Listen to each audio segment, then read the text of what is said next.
Thinking of me as Appal Suri which is an impossible thing. నేను నా closest friends కూడా గుర్తుపట్టలేదు, చాలామంది ఫ్యామిలీలు కూడా గుర్తుపట్టలేదు. గుర్తుపట్టకుండా జగపతి బాబు కనపడకుండా అప్పల్ సూరి కనపడేలా చేసేవాడు నంబర్ 1.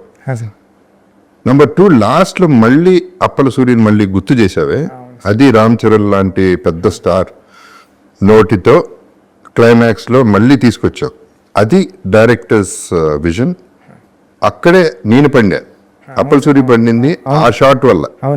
పర్ఫార్మెన్స్ అన్ని పక్కన పెడితే ట్రాక్మే కూడా సార్, మీకు ట్రాక్మే కూడా సార్ ఇది అప్పల సూరి కదండి మీకు. అందుకే పెద్దిగడి కథ అప్పల వలస స్టేషన్ అయిందండి. ట్రాక్మే కూడా పెద్ది పరిగెట్టేటప్పుడు కూడా మీరు కనిపిస్తారండి పెద్దికి మళ్ళీ ట్రైన్ బ్యాక్ వచ్చేస్తుంటే, రన్నింగ్ రేస్లో కూడా ట్రైన్ బ్యాక్ వచ్చేస్తుంటే మీకు తగిలేస్తుందని ఫీల్ అయితే కనపడిపోయాడు అంతే అండి.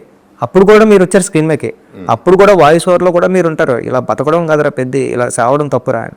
అప్పుడు లెగిస్తాడు, అప్పుడు ట్రై చేస్తాడండి. హీరో తర్వాత అప్పల సూరి క్యారెక్టర్ అండి. అందుకే లాస్ట్ వరకు కూడా హీరో మాటల నుంచి మీరు అన్నట్టు హీరో మాటల నుంచి వచ్చే డైలాగ్ కూడా అప్పల వలస అనేది అవుతాడండి. అప్పుడు కూడా మీరు చూస్తే థియేటర్ అంతా కూడా అప్పటి వరకు సౌండ్స్ మ్యూజిక్తో ఉన్నది.